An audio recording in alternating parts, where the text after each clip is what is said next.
got all the snacks ready? Yeah. Okay. All right. Hey, everyone. Welcome to The Field Between. My name is Ahmed. And I'm Yasmin. We're happy to be here. Well, you don't have to say that every time. I do. I'm happy. Are you? Yeah. Okay. Why are you censoring my happiness? Okay. All right. I think let's get into it. I've got some items, but do you have anything before we start? I like to do a quick life update. What's your life update? We just got back from New York from going to a really fun wedding. We've been on a joyous but busy spree. Mm-hmm. We've got a wedding next weekend. Yep. And then our wedding time. We have contributed to this problem by having our wedding party this last May. But yeah, our life has been very full with lots of lovely weddings lately. Mm-hmm. But it was really fun. It was fun to see family. It was fun to be in upstate New York. The leaves are starting to change. Just a tiny bit here and there, but it's super beautiful up there. We were in the Catskills. Yeah. Yeah, what else is new? I paid $15 for an avocado toast so mentally deleterious that it made me want to kill myself for a brief moment. It was just so bad. You were really sad about that. It's fucked up. You were on a little friend date with your buddy, though, so at least you had that good bonding time. Yeah. Even though your avocado toast was really bad.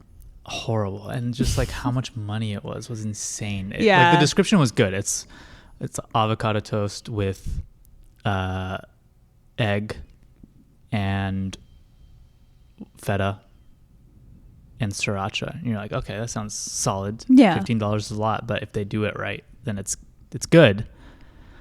Man, when I got it, it was just like the shittiest whatever avocado. It's the stuff out of the Sabra plastic container. An egg from yesterday that was just overboiled. The most flavorless feta crumbles I've ever had in my life. And then no sriracha. No sriracha? Yeah, which I don't care about that because I don't really like that was sriracha. Advertised, though. Anyway, yeah. It was like one little dot of it. Yeah, I feel you. Especially if I've paid a lot for food, I feel pretty upset about it. That's like sad. Yeah, it sucked. It was a bad time. Speaking of food, I'm fully assimilated now. I just ate a pierogi that I had in my own home. I really love pierogies. I've always liked... Assimilated to what? Pittsburgh. Oh, okay. The land of the pierogi. They're everywhere here. I mean, I'm sure other places around the world are also the land of the pierogi, but in America, this is... I've never seen so many pierogis as I have in an American city as I have seen here. They're everywhere. I wouldn't know. I haven't done a pierogi tour of the U.S. I think they're particularly a thing here. Really? Yeah, and I love them. They're so good. So that was nice. I just ate 2. Or I ate 4, actually. Okay. That's my food-related update. All right. Anything else? No, but I wanted to share it to people. Yeah. I'll you share. Got these... you got a lot of compliments at the airport. Oh, about I did. I just took them off, actually. But your clip-on nails. Yeah, I got these press-on nails. They are. They're press-on. Press-on. Yeah. But what's clever about them visually is they're kind of imitating like a French tip, except for the kind of thin bands on the bottom instead of the top. It's the dialectical inversion of the French tip. Exactly. Yeah. So I think that visually interested a lot of people. Yeah. I love when women bond over things like that. It's so sweet. It's such a nice like little touch point. Yeah. I talked to 3 people. One woman was kind of sexist. She was like, started talking to you about it, and then she looks and she's like, oh, I'm sure you're not interested in this. And I was like, what if I am? To be fair, I don't think you were. But what if I am? You're right. She doesn't know that. Yeah, she doesn't know. Yeah, I thought it was really sweet how much she was like repping her particular nail tech guy. She was. Not that lady. The lady at the gate. That's who I'm talking about. I see. Yeah, but then they talked to us for a while. Yeah, they kept talking to us about crime on the DC subway. Yeah, but they had some other things to talk about. They did. They did have that. They were sweet. Point. But yeah. They really were afraid about the crime on the. Mostly the older woman. The younger one just seemed to be more like, yeah, it's fine. Yep. Yeah. But yeah, the is it stewardess? Is that the right word? The flight attendant. The flight attendant lady.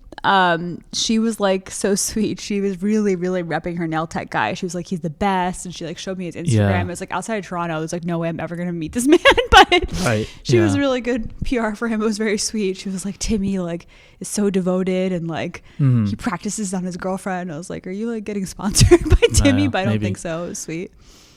Maybe we'll go. We're thinking about a Canada trip now. Yeah, but maybe more like Montreal. Yeah. But honestly, I'm equally down for Montreal or Toronto. I've only been to Toronto once. for a wedding, and we were mostly in Mississauga, which is like the Daisy suburb. So I didn't see that much of Toronto proper. That'd be cool. Mm-hmm. But I also haven't been to Quebec City. I know what's you have. What's your general feeling about Toronto? Oh, are you gonna get me canceled? I would like to go back because I've heard the food is incredible. But my initial feeling when I went there was, I mean, I think, okay, to be fair to me, this feeling has been manufactured by television. It looked very eerily similar because often productions that are supposed to be set in New York are filmed there because it's cheaper. Yeah. And so it felt a little bit like budget New York. It's just where people live, you know. I mean, it's a place, it's a huge city where people live. It just looked like, it didn't look visually distinct. It's not condescending at all to be like, it's just like a shittier version of what I have. Because I grew up in New York City, I feel like I'm always searching for cities that feel like their own thing, like not just like similar to New York. You know what I mean? Like to me, if something is similar. No, I kind of approach everything on its own terms, and I try to say that this is a different place, different people, I do too, but that's totally different context. It's called respect. That's why I really liked Philly when we visited, because at first I was like, but then I was like, no, this is like a very different place, and it has its own sense of like self. And I like Chicago for that reason. But there's definitely a bunch of cities I visited where I'm like, I would rather just be in New York if I'm going to be in a big expensive city, you know, that's like a world-class city. And that literally so many things have been filmed here that allegedly are in New York that also made it look weirdly familiar, but then it wasn't. Having said that, for any Toronto fans, I've heard that the food scene is incredible, and just like food from all around the world, especially the suburbs have some really amazing food. So I would love to go and explore more. I don't think I saw enough to really judge it. Let me check something real quick. Okay. Seeing if there are any listeners in Toronto. Oh, you're like checking on air? Yeah. I don't think so. I don't think we have many people in Canada in general. Or if we have, it's like been a while. Let's find out.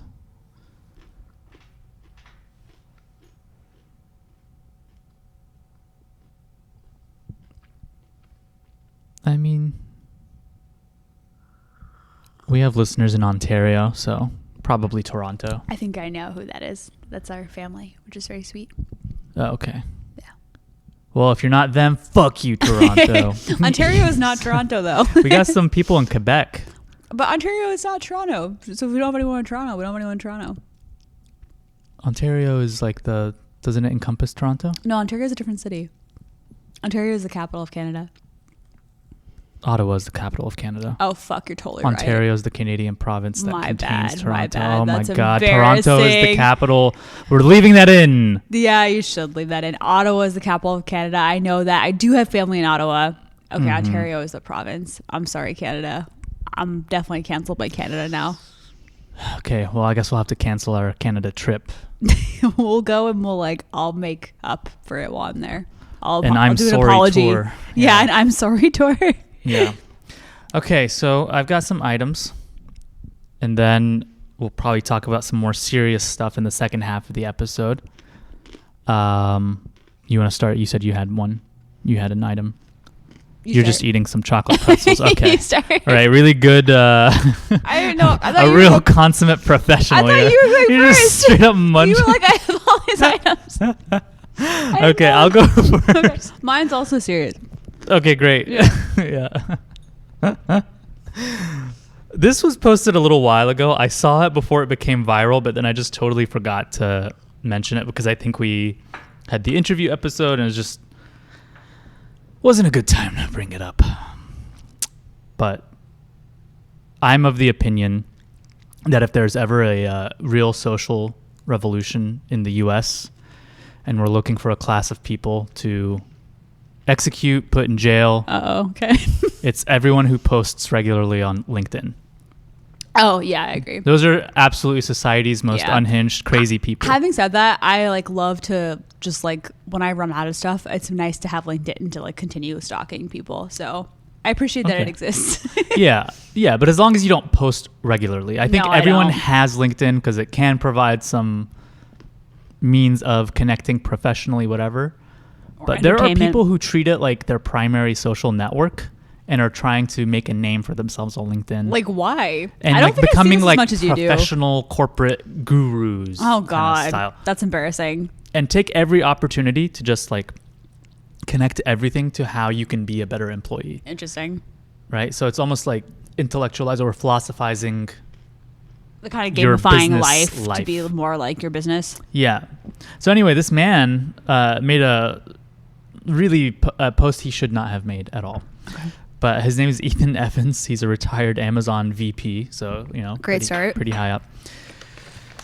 His post reads, "A CEO that I worked for seduced my wife in direct retaliation for my pushback on him at work. He won. I got divorced and left the company. When I say I truly understand how some executive teams can be political snake pits, I trust you will believe me. Learn from my pain. Do the following." And then he proceeds to give 5 life lessons that he learned. What were to they? become a better employee after his CEO absolutely cucked him. Wait, what are the life lessons that? 1, when you have a good manager, lean in, take advantage of it. Oh my God. 2, spot the snakes. 3, do excellent work, even for nasty leaders. So I'm not really sure how that is. He kind of patting himself on the back for even though his CEO slept with his wife, he was just like, I'm still a good employee. I hope my mid-year review is good. He's just in his mid-year review with his CEO, and he's just like, well, I do believe I handled conflict well that one time that you fucked my wife, and I still maintained good ROI in my business This unit. is funny, but I actually do feel bad for this guy. It sounds like he's so deeply brainwashed that he can't even be like angry or like upset. 4, don't confront the snakes. So 2, you're supposed to spot the snakes. 4, you're not supposed to confront them directly. Though he is making this passive-aggressive LinkedIn post, I'm sure. And 5, don't become a snake. Yeah. So spot them, don't confront them, but then also don't become one. Interesting. Somehow. Yeah. Oh, and then sad. It goes on, but I saw it on LinkedIn, and then he also cross-posted it to Twitter, and I was scrolling through the replies, and the first reply, again, before this like really popped off, was you still have time to delete this. Because someone was like, please save yourself. Yeah. But then like a couple of hours later, like thousands, tens of thousands of people had seen it. And that's so sad. I did not see that. I don't think my LinkedIn page is as poppin' as yours. God, so embarrassing. Anyway, it's just, I am of the opinion that if we just need to direct our revolutionary fervor to something, just let's put all these people in jail. That's my feeling. Do you agree with that? I don't know if I go that far. Again, I actually feel really bad for this guy, but it definitely is disturbing. All right. We'll see who wins. Yeah. We'll see who wins. Okay, this next thing is two little videos from different religious perspectives. Okay.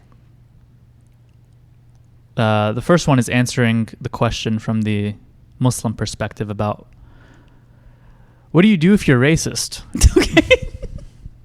Wait, like how do you fix it, or just what do you do? Hold on.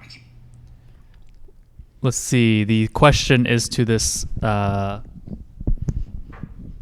imam. So it says, "Assalamu alaikum, Ustaz. I don't like Chinese people. How to keep heart clean?" Question says, I don't like Chinese people. How do I keep my heart clean? Well, first of all, wa alaikum assalam, and you should make dua to Allah that He cure your heart of the sickness where you are hating another ethnicity just because they are that ethnicity. This is a sickness. The Prophet ﷺ, he told us that verily Allah does not look at your bodies and your outer appearances, but rather He looks at your hearts. Is this a white imam convert? Looks like it. Yeah. He kind of looks like a hippie who put on a... I don't know why it froze, but he... Well, that was a nice, sincere answer. Yeah. I guess at least the guy has self-diagnosed a problem that he has. Yeah, I guess... It's like specifically I'm racist against Chinese people. Why ask the question if you're just like, I have this feeling and it's not good? But was part of him hoping that the imam would be like, it's totally fine to hate God Chinese. Is only okay with you being racist against Chinese people. Yeah. Actually, it just so happens that there is a little known hadith clause, that says... gets you out. No, I was actually just telling my students about this. The Prophet's last sermon was about how like Arabs are no better than like non-Arabs, and it was pretty ahead of his time with that, given that he came from like a very tribal and you could even say like ethnically divided society. Mm-hmm. But that message fell apart real fast, Yeah, like sure did. In a generation of his death. Yeah, we're not doing such a great job. All right, next one. Yeah, not much else to say on that except don't be racist. And maybe it is a good idea if you are praying to God to help you with that. That's good. Yeah. If you're one of our racist followers, just go ahead and write in. Let us know how that's going. I have a question. Do you think Jesus was God? Sorry, I should preface. So this is a woman who is talking to ChatGPT on her phone. Oh, I think I saw this. Did you see this? Yeah, but play it again. Okay. I did see this. So she's asking a religious question. She's asking, yeah. A prophet. What I want you to do is Let me restart it. I have a question.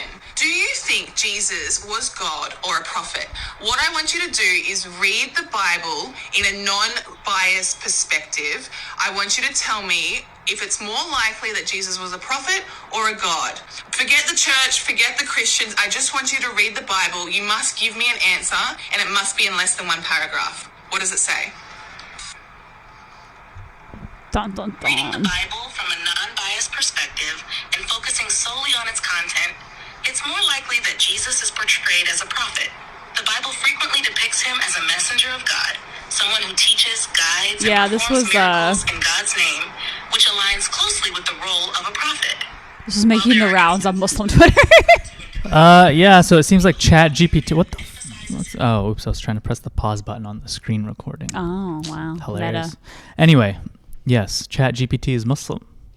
Yeah, I think you tweeted about this. I think I'm copying you right now, but there is like a weird phenomenon of people almost like deifying ChatGPT and treating it like hilarious. It's like a god. Like who gives a shit what ChatGPT thinks about the Bible? Like the Bible is like, I mean, you know, whatever you think about the Bible's origins, its existence and history is a very human existence that has been mediated through many different generations and cultures. Like, it really doesn't matter what a robot thinks about it. It changes with every generation. Like, the premise of the question is so stupid because it's like, what does it mean to read the Bible from a non-biased perspective? It's like this like super complex metaphysical, meta-ethical, spiritual like text, right? Sometimes mystical. And you're just like, yeah, let me read it from an objective point of view. The idea that you could, what does like, that even make fucking it science, mean? exactly. Yeah, so I just thought it was funny because I was just like, aha, it's Muslim. Yeah, for sure. But yeah, like even like the same Bible, like the quote unquote New Testament, you know, obviously is just a Christian text, but then like the quote unquote Old Testament like has a whole different like centuries old like history of interpretation for Jews as the Torah or the Tanakh. Like, yeah. So like, there's no objective way to read it. Like that one book belongs to two religious traditions, you know? Yeah. Yeah. People are suffering like a serious like injury to their brains because they're unable to comprehend exactly how ChatGPT works or like what it's good for. It's like this tool that was given to us to us too early, like the Promethean flame, right? Like it's just like we're just gonna destroy ourselves with it because there is this genre of post. I think this is what you're referencing my tweet. It's like there's this genre of post of people like going to ChatGPT, like Jordan Peterson does this, Eric Weinstein even. And these are people who should know better about how this AI works, but they still find themselves posting like, I asked ChatGPT, I told it, imagine a political party that believes in the right to get trans surgery and believes in open borders and believes in blah blah blah blah blah and like free healthcare for everyone. It's like, what actual political party from history most closely resembles these beliefs or whatever? And then he's like, oh, the answer will shock you. I'm like, this thing can reason less, like has less reasoning capability than a fucking 8-year-old. And you're over here consulting it like the Oracle of Delphi. Like it's just like the stupidest shit ever. Yeah. And people do the like inverse thing where instead of like just finding it to prove their point or like affirm a belief they already have, they're going to it and then making themselves triggered by being like, it's so biased. Yeah. Is Israel a white supremacist state? Right. And then it's like, yeah, Israel's a white supremacist state, whatever, blah, blah. Or like they'll get it to say something that they think is anti-Semitic. And they're like, oh my God. I've actually seen a lot of pro-Palestine people doing the same thing, honestly. Yeah, no, everyone does it. Like, it's just, it's insane. I'm like, you should ChatGPT is chill out. As an amalgamation, or it's so hard to say. Amalgamation of everything that we are and we put into it. Yeah. So it's not it just is the sum of our parts. Like, also, you know. software that is VC backed. It's still in its infancy. Who knows if there's like a really good use case for it? I don't know. Like people, there definitely is. There might be. Yeah, I mean, right? I'm already using it honestly for research. Like it's just like I mean, in a very unsophisticated way as like a more like efficient Google search essentially. It has to be double checked. Yeah, it does. It's not at the stage where like what it puts out is unquestionably right. Right. Yeah. There's so much like hand wringing in academia over people being like terrified about what AI means. And like, yes, it is changing a lot of things, but I just kind of feel like it just feels to me, and maybe this is naive, but like an extension of what Google has already like done, in that like we just have to teach our students how to like sort through information effectively and like thoughtfully, you know? Like it's not, I mean, also a lot of students actually don't know how to use the internet as well. Like we think that they're native users of the internet, and they are for certain things, but they don't necessarily know how to research with the internet as a tool. Like they don't know what websites to go to. They don't know how to download things. Like they'll still have to be taught how to use it as a tool for research, I think. The thing that is different, that is potentially scarier, is that unlike Google, it infers, right? So it's generative. Totally. And it creates their writing and stuff. Yeah. Well, it creates but yes, it generates things based on the information that it has, but like all the information that it has is things that have been output by people. Right. It can make up shit, right? So it hallucinates sometimes, and it just makes things up in order to crazy. Fill things. Yeah. I don't know. I just try and have assignments that like would require in-class materials. At a certain point also, if you try and like ChatGPT your assignments, the amount of work that someone, or ChatGPT proof them, the amount of work that someone has to do to go around it, it's like anything. It's like, okay, at that point, like whatever, I guess you really don't want to do this and you're trying really hard not to do this, you know? Yeah. There's only so much I can do. Like, yeah. I mean, I do think we will be assigning less essays, traditional essays from now on. Mm-hmm. What are you going to do instead? People are doing more in-class essays, which students hate, but that's kind of a way you can control it, you know? That's what you get, kids. Blue books, going back to old school. It's your fault. I do like, hey, use sources only that I've assigned from class, and I do open book for like a week so that like it's not like a gotcha kind of thing, you know? Yeah. I don't know. I do different things. This is an old one. I've had it for a while, but I'm going to play it. This is and then I'll tell you why I thought it was like I'll tell you why I thought it was interesting after. Okay. But this is a fitness guy who pops up on my TikTok feed every once in a while. His name is like Mike Israetel. Okay. He's like a fitness science guy. I think he has a PhD in something, exercise something or another. Okay. He's on steroids. He does bodybuilding stuff. Is he open about being on steroids? Yeah. That's good. He's very open about being on steroids, and also I kind of like his style of like, he calls out like bullshit fitness trends and stuff like that. You know, he's not like the guy I go to for my advice or anything, but he's not bad. He's not like, everyone should be on steroids or anything like that. Anyway, this is him talking about steroids.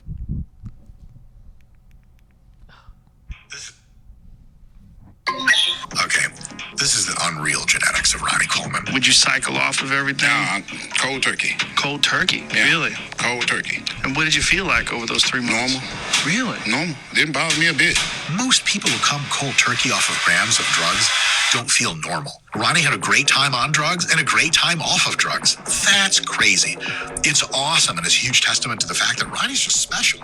For you at home listening to this, if you're on steroid cycle and you want to come off, there's something called post-cycle therapy or bridging or transition phases that you really should look into. It's not just cold turkey stopping the gear, but reducing it or stopping it completely, but introducing various other substances that deal with the consequences of you not having that much gear in your bloodstream anymore. Some of that helps your natural testosterone production come up. Some of it reduces the side effects of really rapidly reducing gear, and so on and so forth. That's definitely something for most people to look into. What's gear? Like steroids. Oh. Yeah. I just thought this was funny because it's just like in the fitness industry and among men, more and more, it seems like more and more guys are just taking steroids casually, like not even being part of a bodybuilding industry or whatever. It seems like I guess it depends on what kind of men you're talking about, but of the subset of the internet of people who watch these videos. Yeah. No, I think you'd be surprised. I think like a lot more and more people are starting to just casually use. But if you think about the men that we know in our everyday real life, I doubt that many of them are on steroids. In our particular social circle, probably not that many. But I'm saying generally people who are getting into fitness like are starting to use a lot more. And the way that you're just like so casually talking about all the side effects and how it can be bad for you and whatever, and then like you don't hear this as a Republican Party talking point when they're talking about like transitioning and being trans and all this stuff. I didn't think you know what I'm saying? I feel like it's such kind of a trite point. Maybe people have pointed it out before, but they ostensibly conservatives make this argument that is, you know, looking out for the health or like well-being of the people who are transitioning and may regret it later or whatever, right? Like that's the argument that they make. It's like people shouldn't be able to make this decision because it can have side effects and they don't really know what they're doing to their bodies. Meanwhile, you have all these young men, athletes, a lot of people who are taking pretty significant and heavy doses of hormones and altering their hormones to be able to have the body that they want. Yeah. And then you can't stay on those forever. Right. Like you do have to cycle off. And when you cycle off, it hits you fucking hard. Like, wait, I know nothing about this world. What happens if you stay on them? You die. Like your body can't handle that much. I mean, yeah, you can't just stay on steroids indefinitely. Gotcha. Like you do have to cycle off. Yeah, a lot of bodybuilders who are on this shit, like they just die early. Like that's a sacrifice that they make. Like how depressing. Yeah, you trade years of your life to be able to do that. Like your body does not handle that stuff. That's why he was saying that this particular bodybuilder, Ronnie Coleman, he's still alive. I feel like he's in his 60s or something like that, which is, I guess, pretty remarkable. After being on just a ton of steroids. You know, you're totally right, though. It's interesting, like what is seen as what we can accept in terms of our cultural narrative of like, this is just for your confidence, or like this is just this person's choice, versus like, all of the like, just like cultural wars that get piled on people just trying to affirm what they feel they are. Yeah. Like Trump sees a big guy and he's like, oh my God, look at that big guy. Yeah. We love a big guy. And then, you know, sees like a trans person. He's like, oh, this shouldn't be allowed to happen. Yeah, you're right. One of the other things that happens, like I think when you mess with your hormones, is that like guys who are like cis heterosexual men will like they'll grow boobs. Sometimes they'll get this thing called gynomastia, right? Like where you're like the area around your nipple or areola like kind of looks a little puffier. And interesting. And so it's just like you are messing with sex hormones. Yeah, messing with your sex hormones. Like in some ways, like you are and he even uses the words like there's a transition phase and blah blah blah blah. Right. Like, so I thought like the specific language too was interesting because I'm like, how do you hear something like that and not think of the parallels and just also the cognitive dissonance and being like, it's okay to do this, but this other thing is totally not okay. Yeah. I feel like it shows how siloed these things are in our head. You're right. Yeah. When in general, like our medical ability to change bodies in general has just totally changed in capacity within our lifetime. Yeah. Yeah. Like I would like to see these anti-trans protesters next time, or J.K. Rowling post a bodybuilder and be like, this is not okay. Yeah, that's true. You know, then I'd respect the argument. I'd be like, okay, at least you're consistent. Yeah. Okay. So kind of going into the more serious part here, I did want to talk about a lot of the updates around Palestine and then also the activism and stuff on here now that people have kind of returned to campus and the changing kind of landscape with that. But I'll give you another opportunity to see if you want to jump in with your thing before I do that. Yeah, it's actually a good segue. I was going to talk about campus life at UNC and just how the Board of Governors, which is the kind of governing institution for the entire state system. I think they're elected by Congress, right? No, by the state legislature. By the state legislature, that's right, my bad. By the state legislature. And so they've traditionally been fairly conservative. They've been like at their very worst in recent years, and they are not folks who have a background in education. They don't have any kind of like investment necessarily in higher ed. Right.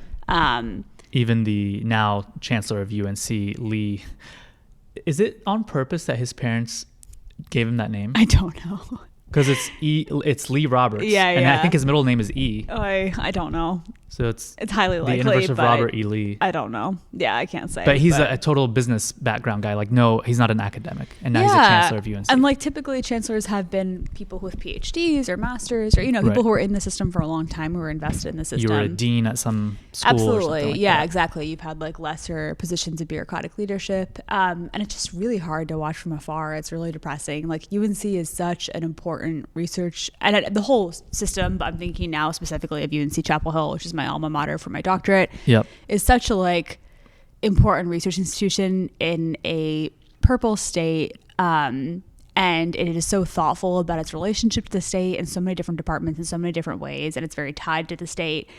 And they've just been gutting all these DEI programs that really like were the backbone of like getting interesting people to that school in the South. Mm-hmm. We had a very specific postdoc in my department. I think people like misunderstand what like affirmative action DEI is. It's mostly talent recruiting. It's not just like two people who have the same background and we took this one who was a person of color. Like we would get people from pretty far away who then became invested in UNC as an institution who probably wouldn't have come to North Carolina otherwise, and then build lives there, like because it was such an attractive opportunity that led to a tenure track position. Yeah. And so, I won't say any names, but like the person in our department who was hired through that program then went on to run that program, like within our department at least, and like was recruiting people from across the country. And it makes me sad to think about the future of the institution.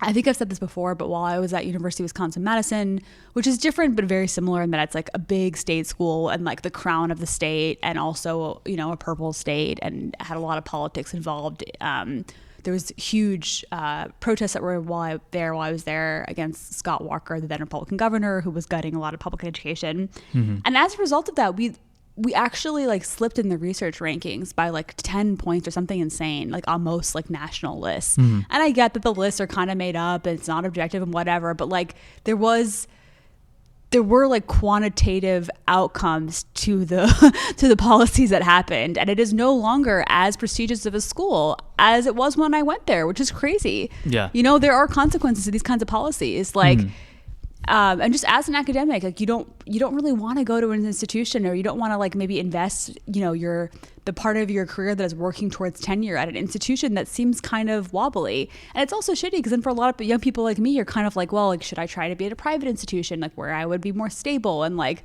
I love being at a public institution. Like I really do think that's important, Anyway, just a bit of a rant, but that was pretty sad to watch from afar. UNC also just has such an incredible history of activism. The students are so active, both the undergrad and the grad students. And so I think they'll keep on fighting the good fight. And like, I definitely believe that. And it's not like, it's all over or anything, but it is worrisome. Yeah. The Board of Governors situation is, they did create this body to pretty much, I think its origin is so that you have this oversight board that will check the liberal impulses of like an academic institution. Because historically, the UNC system was a progressive force in the state, even politically, and they just hated the fact that there were women in gender studies programs and, African-American studies programs and producing like all this liberal thought. And it's always been a thorn in the side of the conservative legislature. And I think it's historically just been stacked by Republicans. Yeah. Which, like, how is that allowed? Like, why does there need to be oversight like that? It just doesn't make sense. Like, if you're going to have a committee that like oversees things, they should be educators. Like, I just don't understand. They should be specialists in the field, you know? Yeah. Well, speaking of universities, NYU adopted a pretty radical definition of what anti-Semitism is, or actually rather, it had already done that, and then I think at the beginning of the semester they made it pretty much illegal to be anti-Zionist on campus. So they made Zionist a protected class. Yeah, the same way that we have protection clauses against a lot of particular groups. Right. Yeah. So you can't be anti-Zionist on and so just NYU's like to provide campus. a little context, like for example, we have an anti-Islamophobia clause on the books. We have an as in don't do these things. We have like an anti-Semitic clause in the books, and like that is not, no one is objecting to those except for how you define those terms perhaps, but like the idea that they're protected classes is not an issue. But the fact that Zionists could be defined as a class worthy of protecting is crazy. Yeah. Because also there are so many internal contradictions within Zionist groups about how you define Zionism. It's just kind of a wild thing to do as a policy. Aside from the political implications, it's also just very strange. Yeah. I thought that was weird because, the thing that comes to mind is how do they know? Like, that seems like something that can be gamed. Like, what is their definition of a Zionist? Because it's easy to be like, oh, you can't be anti-Semitic. This is how Judaism or a Jewish person or Jewish identity is identified, right? Like, it's anyone who identifies as such, right? Right. Pretty easy. But, like, if you adopt the same definition for Zionist, then it can be gamed unless you use specific language to identify what Zionism is, right? And so you have to say, anyone who unequivocally supports the right of a Jewish ethno-state. That's what a Zionist is. But they definitely won't say that, right? I don't know. I mean, it's a good question, honestly, because I mean, there are like liberal, the thing, I guess the one place that they kind of have it is that like most people I know who I could be defined probably as liberal Zionists who like are really invested in the state of Israel as a project, but also support like a two-state solution or believe it. Those people, first of all, there aren't many of them. Mm-hmm. And in this moment, they are less likely to use the term Zionist because of like the genocide, for obvious reasons. So you do have to be pretty like pro the current fascist government in order to use the term Zionism, I think, in this political moment. Mm-hmm. But I think even fairly recently, before the current genocide, there were people who like felt really strongly about the nuance of certain labels, which I'm kind of just like, in the face of a fascist state that is oppressing part of its own population, like, does it really matter that much? Like, I don't know, especially if the people that are being oppressed don't think that Zionism is a viable ideology for a way forward. You know what I mean? Mm-hmm. But yeah, I mean, I know you were saying, and it is a funny thought, but I bet they won't get away with it. Like, what if you were like, I'm a Zionist, and you just kind of played around like with what that could even mean, and just like if you just start fucking around with definitions here, then you could just go to a pro-Palestine protest and be like, Zionists for Palestine. Like, how is NYU just as an exercise? Like, how is NYU going to be like, oh man, unless they have specifically said in their definition that to be a Zionist you must unequivocally support an ethno-state. I mean, if I'm playing the game from the administration's point of view, I would just say it's all about self-identification, right? We don't determine who's a Muslim student. Right. So if a student says they're Muslim, like, that's how we go off of that. So like if a student says that they're a victim of Islamophobia and they say that they're Muslim, then that's like, it's too tricky. Like, the university doesn't have a definition of what it means to be Muslim either. But if you're at a Palestine event and you're like, I'm a Zionist for Palestine, and you're just kind of trolling everyone. Yeah. And then someone says they're being anti-Zionist, then how is the university to determine? But do you get what I'm saying? That you could kind of use that with any. Sure. No, that's the problem with these identity like based protections, is that I don't know if they make total sense. I mean, this one especially. Yeah, I mean, this one is kind of making a mockery of the concept, I feel. Yeah. Because it's like an ideological category. Like, it's not a. That's the thing that's weird, is it makes it almost as if it's an ethnic or religious category, and not, or maybe it makes it almost as if Zionism is a religion, which is kind of interesting, and like a religion apart from Judaism, because there already are anti-Semitism clauses at universities. It's weird. Yeah. And it's also very scary for what it means, obviously, in terms of crackdowns on free speech. I know there's already been arrests at Columbia of students. I'm not sure if there has been at NYU yet. Probably. Like I almost wonder if it's just them just kind of trying to protect their dollars for their Zionist donors. Yeah. But like, do they have any sort of enforcement mechanism for this is the question. Do they have any sort of, like, do they plan on using this definition to actually crack down on students, or is it supposed to be a scary thing that also signals? I'm sure they do. I'm sure it's all of the above. Like, I mean, I think in this case, like if a student, for example, if they want to have more kind of protection in order to like expel a student, or in order to like not allow a student to graduate, they can point to that. Yeah. Did you hear who's going to NYU now. Yeah, what's Barron his name? Trump. Yeah, Trump's younger kid. Yeah. It's so strange. I don't know what people think NYU is, but I've seen on Twitter all these like within 2 days he's going to be a hippie and like pictures of him with like long hair. I'm like, NYU is like a very corporate enterprise. I don't know what they're talking about. The Stern Business School. Yeah, like he's not going to show, like everyone's just also, like. He's probably never going to go to class. I mean, yeah, even if he does, I think it's so strange that people think like, I don't know why people, I guess that are not in New York, think that NYU is some kind of liberal bastion, because it's not. It's like a very, very corporate school. And like, they just imagine him hanging out in Washington Square Park with all these topless like alt girls or something. I don't know. The other thing that people don't get, which I think is interesting, is that like you actually do have a little bit more diversity in terms of class at like prestigious universities that are Ivies that have really strong endowments. Like, I mean, it's very kind of bifurcated in that you have people who are very rich and people who are very poor. And like, it's obviously not really an equalizer, and that these are people who like somehow just like won the luck of the draw and like were able to like find resources and so then do well enough to get into these specialized schools. So I'm not saying like, oh yeah, Ivies are an equalizer, but like NYU does not have financial aid. Like NYU is like absolutely shit in terms of its class diversity. Yeah. So it is not like some kind of liberal free for all. It is very much like a corporate money making enterprise. All universities are to an extent, but like NYU especially. Yeah. Yeah. Not to say that they don't have any good programming or teaching, because of course they do, and of course there are people doing interesting things, but it is very close to a for-profit model. Yeah, I don't think Barron Trump is going to be joining the SJP. Yeah, highly unlikely, especially at the Stern Business School. Yeah.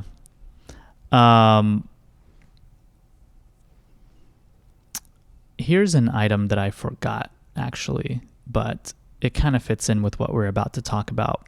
There was actually, I don't even have to play it, or I can. I'll slide in the clip. But this made the rounds. It's these two guys talking on a podcast called Two Nice Jewish Boys. And essentially they're saying that they imagine a button existed that would wipe out all Palestinians in Gaza and West Bank instantly. And they just are saying, kind of imagining, it's like, yeah, I would absolutely press that button. Or they're saying that all Israelis that they know would, without question, press that button. Gave me a button to just erase Gaza. Every single living being in Gaza would no longer be living tomorrow. I would press it in a second. That's just, I think most Israelis if that's agree. The choice. Yeah. Yeah. Mm-hmm. No, even if it's not like right now. Yeah, no. I would press it right now. Mm-hmm.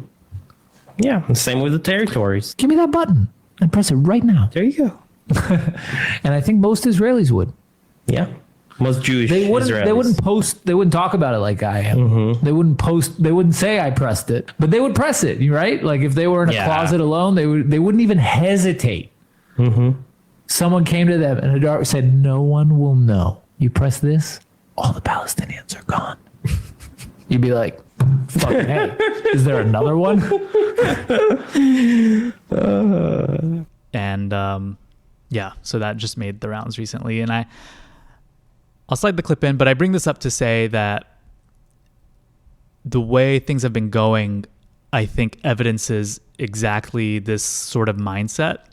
And I'll hit on a couple of things here, is that Israel has invaded the West Bank and besieged parts of the West Bank, Jenin, Tubes, other parts of the north, has destroyed 70% of the roads in Jenin, made it almost impossible to access any sort of healthcare.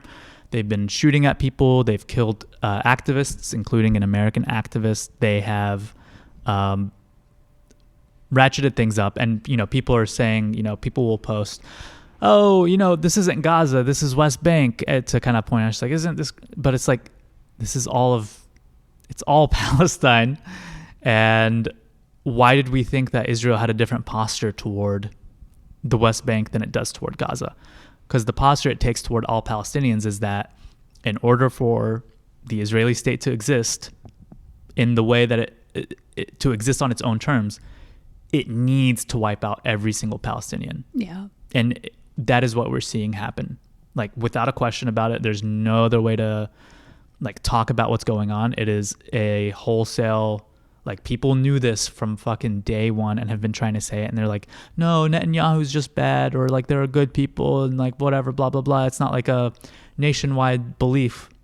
But here you have people out and out admitting that if they had a button that made genocide easy, they would press it. And obviously, I'm sure that there are like a handful of Israelis. There obviously are people who like don't, like, people are not their nation states, but it is remarkably similar to other patterns of genocide. It's like, if you've seen like Hotel Rwanda and like, you know, the way that people use the radio to spread like very dehumanizing language about certain ethnic groups, like it's the same exact playbook. Yeah. And I do think there just is such a racialized element where, like, I don't know, like, and it's tricky because, like, the racialization of Jews is complicated, especially in the U.S., but there's just, like, an inevitability to Palestinian death the way that it's portrayed in the U.S. It's, like, so disturbing. And if, like, if these people who were dying were white, there's just no way that we would have that kind of coverage. Like, it's very strange. And even the idea that, like, I feel like there's a discomfort with portraying what's happening as genocide because, it's like, oh, well, that happens over there. Like, that happens in other places, in other time periods, like in the past, like, you know, but like, it's, I don't have much to add to what you said, but I agree. It was very disturbing. It was disturbing also just like, because it's just these two podcaster bros who are talking in such a casual way. Like, but then like recording themselves for everyone to hear and like literally calling for mass extermination. It's so scary. But this is just the latest instance of that, right? Like they are, but I don't know if you remember, but the several weeks and months after October 7th is that you were seeing Israeli media, like from their Saturday Night Live equivalent to whatever the fucking IDF soldiers who are TikToking in Gaza, like, put out. But it is all like cheerleading genocide. They're all like, absolutely. Oh yeah, we love doing this. This is the logical extension of like the whole Israeli nation state project. And that's why I think it helps to look at historical parallels from both like near history and far history to think about like, I mean, I guess the example that like most Americans are familiar with is obviously the Holocaust, but thinking about like all the lead up to the Holocaust, but also more like recent examples like Rwanda, to think about the kind of like language that was required, the kind of like casual dehumanization that is required in order to allow for mass extermination. And just like the parallels are very, very clear. A lot of people brought up recently the fact that there were, I think, like either tens of thousands or hundreds of thousands of people in Tel Aviv who were protesting because what had happened is, I think 6 hostages were executed by Hamas because, again, in the ceasefire negotiations, Netanyahu has just been, I mean, even like I think a Haaretz or Times of Israel or something investigation is just also been finding that Netanyahu's been doing everything he can to make sure that he tanks ceasefire negotiations. Yeah, he wants to stay in power. Yeah. He needs to stay in power because he may not be able to win like a sudden emergency like election or whatever. Right. If he had to build a coalition again, he might not win. And that would mean he might be prosecuted for financial crimes or whatever that he had pending before he became prime minister again. But so he's been tanking the ceasefire negotiations, and Hamas has said, well, if you continue the incursion into Gaza, like, and you come near hostages, they're just going to be executed. And these 6, especially, they were on the list of the, you know, if they had done the first round of negotiations and achieved like a first round of ceasefire, they were among the first that were going to be released. And I think even a video, I don't know if you saw it, of one of the hostages had been reported shortly before. I didn't know. I think this was before they knew they were going to execute him because they executed him because the IDF was in an area where they were close. They were clearing out a tunnel or something like that. And they were like, all right, well, sorry. But they had recorded a video in which the hostage was just like, you need to get a ceasefire. Like, we need to come home. Like, we feel like we're going to die. We're going to get killed by the IDF, etc. I mean, again, it's a video. You're under duress. So who knows what his actual feelings were. But that video was released shortly after. And the protests in Tel Aviv. And the protests happened, right? So hundreds of thousands of people out in the street, and people bring it up to, say, oh, even they want like the ceasefire because they don't want this war happening. And again, I have to come back to these guys saying, well, how many of those people would press the button, right? Like they just want the hostages home, which understandable. But it's not done out of the care for the humanity of Palestinians. Is anyone saying that, to be fair? I don't think most people are interpreting it that way. I think some people brought I haven't it up seen any coverage of that. As like, oh, even these people want... I think it's more like even these people know that Netanyahu's strategy is hurting Israelis also. I mean, I agree with you that it's not out of the goodness of their hearts. It's out of a self-investment. But yeah, I personally haven't seen any coverage that's like, oh, they really care about Palestinians. It's like clear that it's because they want the hostages Not back. that they really care about Palestinians, but like, oh, they want this war wrapped up, right? Yeah. I mean, they do. But yeah, I mean, you're right. Not because they want Palestinians to flourish and have their own state. They're not seeing this like untold suffering of like and mass death of 200,000 people. Right. They, you know. Yeah. And even in like the US coverage, like, I mean, and I can't emphasize enough, I don't want to come across, like, especially myself personally, as like endorsing Hamas's tactics in any way. And like every loss of a life is horrific. But like one of the hostages who died had American citizenship. And so there was particularly a lot of coverage here. And then this like young, I think she was like 16, like American activist who was protesting in the West Bank, died. And like died, she was shot in the head. She was shot, yeah. She was shot in the head by Israeli forces. And it was just so weird. Like the coverage was like not like there was no statements. There was no mourning of an American citizen. And again, every life is a life. So it's not like being an American makes you worth more. But even from like a nationalistic perspective, like this kid who was a hostage, like I don't think had lived in the US much of his life. He just happened to have citizenship. Like he was born here. And this girl like lived here her whole life. Like she was an American citizen. She was born and raised here. And all the coverage was like Turkish American. And it's like, okay, but she's an American citizen who was killed. Like that should be the case for like outrage. You know what I mean? I've been seeing most of the coverage actually referring to her as American, but maybe that changed over really time. I saw in the beginning more Turkish American, but I'm glad to hear it shifted. The other thing is, I mean, she is Turkish American, but it's also like this kid was not being called Israeli American. You know what I mean? Like and he was like Israeli. Yeah. And they've continued to attack aid convoys. Like another ANERA aid convoy was attacked just like immediately. So I don't really, I guess to kind of just bring it back here is amidst all this, Kamala Harris, the person who's supposed to be the just leader who's carrying forward the mantle of the Democratic Party and has a mandate to make all of our lives better and says she will do so, has said that she will not change any of her policy on Israel, will not entertain a single weapons embargo or... She's basically made the term ceasefire kind of meaningless, unfortunately. Yes. Like, I support a ceasefire, but it's like, This is what I tried to say, like, when, I don't know, it was like months ago, but they're just going to try to redefine ceasefire to mean something completely different. Which doesn't mean we shouldn't still push for a ceasefire, because it would, like, it's not the long-term goal, but it would immediately help. But yeah, I mean, I think we can't allow politicians like Kamala Harris to like say ceasefire when they continue to arm Israel, because that meaningfully means that there can't be a ceasefire. And then AOC has the fucking gall to get up there and be like at the DNC and be like, she's working tirelessly for a ceasefire, and then she shits on Jill Stein. I feel more sympathy towards AOC than you do, but I think that's fair. Not so much for the... She's been such a fucking plant for the Democratic Party. She's not a plant, she is in the Democratic Party. Yeah. But like, she's been their attack dog against like other progressive, like actually progressive leftists. Yeah, I agree with you for sure on like she has sold out her is party. Completely BS, obviously. She lost the Democratic Socialist endorsement. Like But I was gonna say, I felt some sympathy towards her criticism of Jill Stein. I like, and I'm probably voting for Jill Stein. I just don't.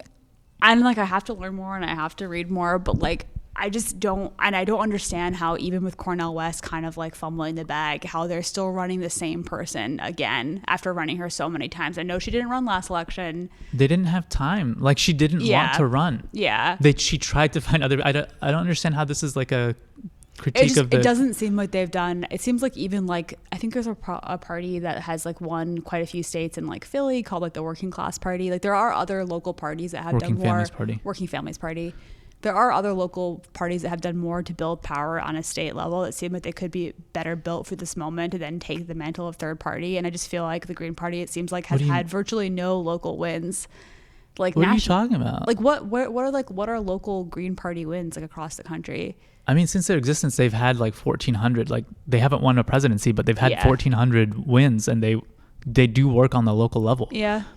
The thing that they have to fight is the Democratic Party, because the Democratic Party puts a shitload of money into suing these candidates off the ballot to make sure that they can't run in states. That. Yeah. So how is a party that is also trying to actively also sue to be able to access the federal matching funds that it has a right to at this point, and the Treasury is just like, oh yeah, we don't have the money. Like, no, we don't have, like, what? The U.S. Treasury doesn't have however many, like 3 million, maybe even less dollars. Like, fuck on out of here. Like, and I don't know if you remember when we were in North Carolina, there was Matthew Ho, who was running for Senate, and got, again, like, they brought in a Clinton heavy hitter lawyer to sue him off the ballot. Yeah, no, I remember that. Was he a Green Party person? Yes. I don't remember that. Yeah, he was a Green Party person. Yeah. So I just don't buy the. Yeah, I'm sorry. I don't buy the argument or the critique that the Green Party, because they're running Jill Stein or because.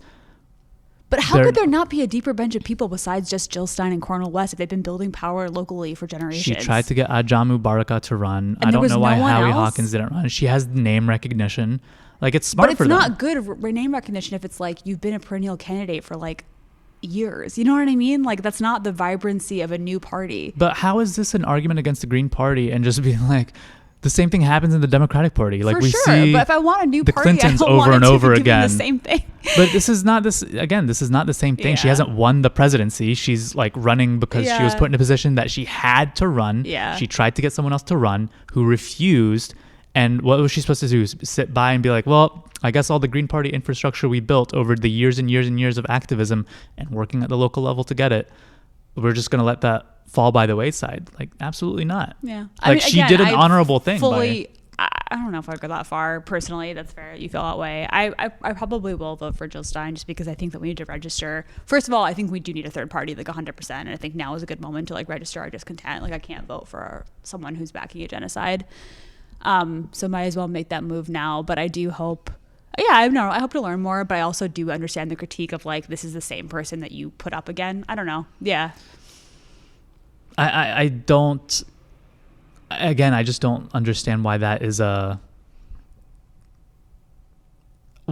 that's a critique. Because someone who didn't want to run, that had to run just in order to like keep the third party apparatus going, is not someone who I'm inspired by in order to take down the two-party system. Like, you didn't even want to be the candidate. You've been running and running just to kind of like have this ploy of trying to build this. Like, give me a candidate that I can get excited about. Do you know what I mean? And then like also no, I don't, because I don't understand why the fact that she has run before and is trying to get more and more recognition.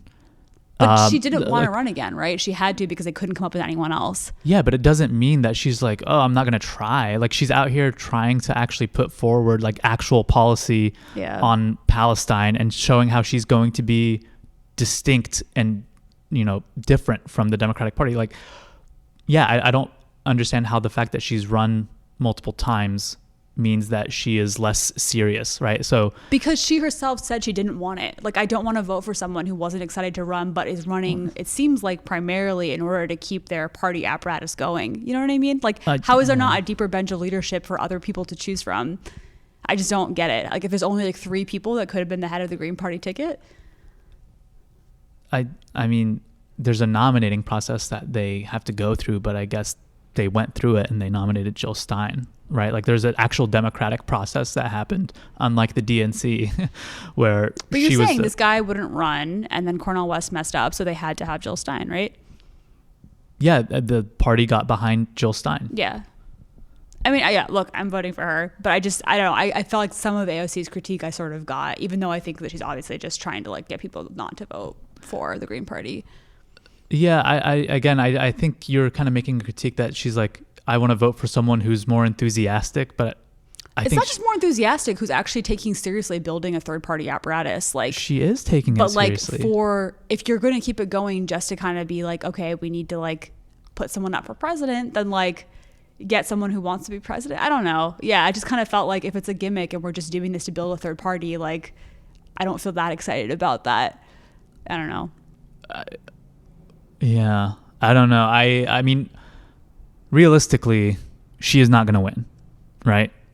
Like, no matter how hard we vote, no matter how many voter fraud ballots you and I mail in, like, don't say that. She's not going to vote. Or sorry, she's not going to win. Don't listen to my husband. Yeah. Right? Like, you and I both know this. Right. Correct? Even though we're probably both voting Even for though her we're in a gonna swing state. Yeah, so and I'll probably go canvass for her, and I'll like hit, like because we're in a state that that's matters. The thing. I wouldn't canvass for her. I canvass for Summer Lee. Like, that's the distinction I'm trying to make, is I don't feel excited enough between that and the Assad stuff, which is very weird. I don't feel excited enough to canvass for her. I think you need to look into the Assad stuff a little bit more. I think you do too. It doesn't look great. I did, and it's like a statement from 2016 that people are trying to go back and be like, like it's just kind of, it's not like she was ever like, I fucking love Assad and we're gonna like bomb all the Syrian rebels. Like, she's just like made some statement in 2016, and she has like not really pressed it since then, and everyone's just like trying to tie it back to that. And well, I've seen mostly Syrians talking about it, to be fair. It's not like everyone, but yeah. Yeah, but I looked it up and I just couldn't really find anything, and she doesn't mention it, and I feel like I'll look into it. Yeah. So anyway, she must also know that she's not going to win, right? This is about building the infrastructure for a third party, and I think she sees that we're in a moment that you can actually win quite a few people over to the Green Party, to a third party for the long run. Which is exciting. Which what we're seeing is proving that to be true, because she is polling as well among Muslim Americans as Kamala Harris. Yeah, it's 50-50. And now the Democratic Party is looking to the Green Party and seeing them as a threat in places like Pennsylvania and Michigan. Yeah. And they're like, that might actually fuck up our chances. So you're hearing a lot more bullshit about, she's a spoiler candidate, we're entitled to these votes somehow. And also the same old tactics of trying to sue them off the ballots in certain states, which is why, again, the Green Party just doesn't have a ton of resources, because they are spending them with an entire volunteer army. Like, people who work for the Green Party are all volunteers. They're not getting paid. They're not like Democratic operatives. Mm-hmm. But some of the things that the Democratic Party actually does is like, they'll put out job ads. Like, this happened in North Carolina, or they try to hire people who pretend to be Green Party people and like discourage people from voting. I'm fully convinced the Democratic Party is evil. Yeah, I mean. Yeah, so you're just like seeing these tactics being run again. But I think she's doing a good job. I think she's speaking well on Palestine. I think she's speaking well. She's definitely speaking well on Palestine. An actual Green New Deal, Medicare for all. And it seems like AOC and even like a lot of the progressive wing of the Democratic Party has abandoned all these talking points, and it's like, we're going to continue to support Israel. We're not talking about Medicare for all anymore. We're going to, they're pushing this like one tax credit, which again is like not the best way to push money to poor people, but people are excited about a tax credit. Great, whatever. Like, anyway, it's just frustrating. Like, I do think she is the best candidate that we have, not just on Palestine, but on a lot of things. And I feel like a lot of the, I've been seeing, like, just hearing and seeing things online that just seem to be coming out of like the Democratic Party that are just like very bad faith, like AOC being like, she's not a serious candidate. She's, I forget exactly what she said, but she was like, you're not, like, did you see that video, by the way? Yeah. Yeah. It's just insane, the turn that she's taken. Yeah. Anyway, that's what I got. It's frustrating. It's a bad time out here politically, but yeah. What's your next item? Was that the roundup? Yeah. There was an article that I thought would be interesting because it was in the Atlantic by this guy, and it was saying, we couldn't open that one though, right? I got a PDF of it and I read it, and it was just kind of stupid. Oh, okay. It wasn't even like stupid, not fun enough to like read. critique. Yeah, it was just kind of a roundup of all the different policies that universities have implemented to combat anti-Semitism. Mm-hmm. Let's move it more towards wrapping up. So I guess if people are interested, we are in a swing state. And as of now, I'm planning to vote for Jill Stein. I feel not good about that. I don't feel good about any of my options, honestly. I'm like, I don't, honestly, I feel pretty like, I'm not a very apathetic person, but I do feel fairly apathetic about electoral politics in this moment. I'm just like, yeah. I will vote to try and register my discontent in the hopes that we can be taken more seriously by the Democratic Party in the future. Or build a third party that is more viable. I think that would also be really healthy for democracy. But I think that either way, it's going to be rough 4 years. Yeah. Yeah. I don't know. If I had to call, I feel like the honeymoon phase is over with Kamala Harris. The liberals are really fired up about her still, which I just do not get it. She has given so little detail on what she plans to do policy-wise, and like she's put out some policy. I will say she's put out this tax credit thing, the homeowner thing. Like, yeah, people the are excited homeowner thing about that. was vaguely exciting, but just like the level, there's like very little difference between her and Biden. Like it's not like it's such a microscopic difference. And her strategy seems to be going for the middle of the party, like going for the centrist vote. Even there's been a lot of campaigns, even here in Pennsylvania, about like, your neighbors won't know if you vote Democrat, which is smart, I guess. But I kind of feel like the smarter long-term strategy would be for her to go for the left of the base. You know, like she's leaving all those people out to dry and not really trying to reach them.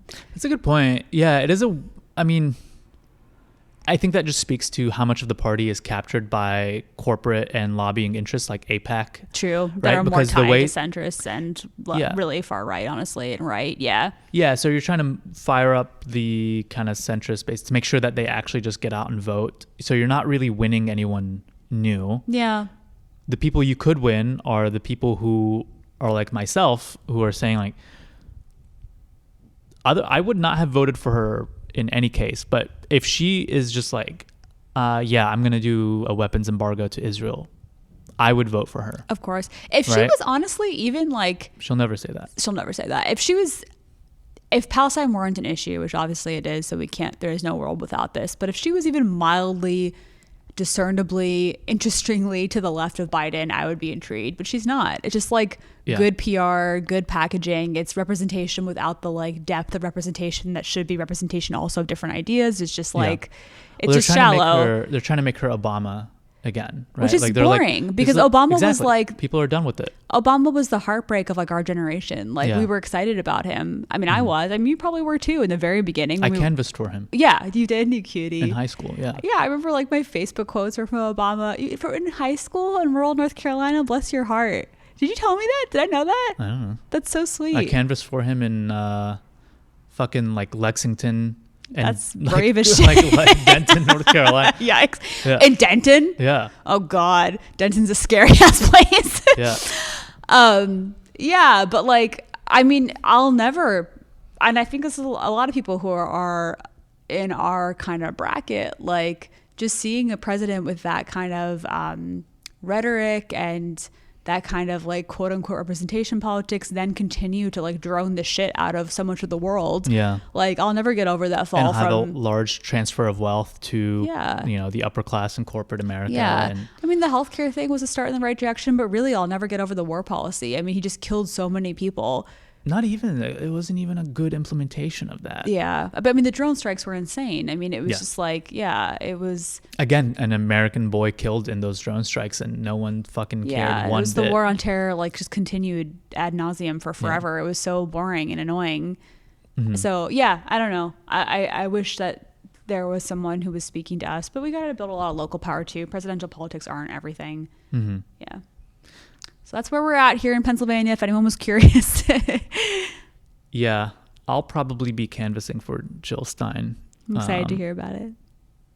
Because I really want to make sure the Democratic Party is hurt as possible in this election. Fair enough. Yeah. And I think we're in a good state to be able to do that. I think that I remember seeing there's an article or a video that pinpointed whether or not Kamala could win Pennsylvania to like one specific little town outside of Pittsburgh. Yeah. Yeah, it was a public source. Yeah. Yeah. Well, I mean, I think it wasn't like literally this town, but it was very interesting actually. Their point was that in Pennsylvania, like it actually is county specific. It's like which counties are trying to turn, because like Philly and Pittsburgh will probably go blue, but like some of these smaller areas are not actually that mixed. They're mostly all red or all blue. But yeah, there's one town where like that is like pretty mixed outside of Pittsburgh, not far outside of Pittsburgh, where they did a little poll and I think Trump won by like 8 votes or something in that town. Yeah. Yeah. But I mean, it's obviously like not fully scientific or whatever. They were just doing a little experiment, but yeah, Pennsylvania and Michigan. I mean, it is really interesting. I think that it could very well, there aren't that many Muslims in this country. Muslims are only 2% of the population, actually similar to Jews, but they're not evenly distributed. Obviously, they're concentrated in certain states. So you're more likely to meet a Muslim if you're in California than if you're in Wyoming. And the Muslim vote actually could make the difference in Michigan, which is wild. Yeah. Yeah.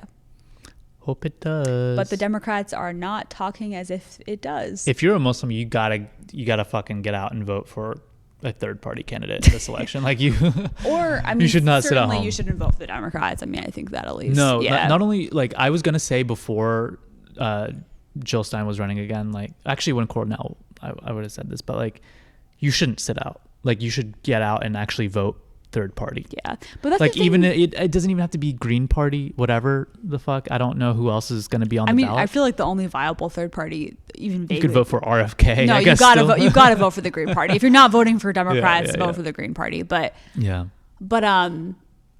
I mean, it's just so frustrating because Democrats are kind of basically like, if you vote for Trump, you'll get Muslim bans, and it's like, do fucking better. Like that is not enough. Like that can't be like that scare tactic is not a reason to vote for you, you know? Yeah. The identity politics shit is just like not interesting anymore. It's not compelling. And we've seen that it's just been like weaponized both ways. Yeah. Yeah. So. Yeah. Don't get Muslim banned is like the most annoying fucking thing that a liberal Democrat could say. Yeah. It's because it's also vaguely threatening. It's kind of like, it feels like they don't really care about you, which they don't. You know what I mean? Yeah, it's implicitly saying, oh, we're not going to do anything to fight it if it does happen. Yeah, or it's kind of we're not like going to protect you. A threat. Like if you like, it's very like condescending. Like you're not voting in your best interest. Like, right. And it's like, well, you haven't done anything to convince me that you have my interest in mind. You know, that's what's annoying is that it's so. It almost feels kind of like colonizer logic, where it's just like, oh, these people just don't know what's good for them. That's why they need us to like guide them, and people are very clearly with full crystal clear logic telling you we're not going to vote for you if you don't give us what we want, and here's what we want. Like we can't spell it out any better than we have been. And they're just like, oh, they just don't know. They just they don't know what's good for them, what's bad for them. Right. It's like, fuck off. Anyway, things are just getting worse, and there's no question about whether or not the Democratic Party is going to respond any better than it has been currently. Like it's not. So fuck them. Bye everyone. All right, bye.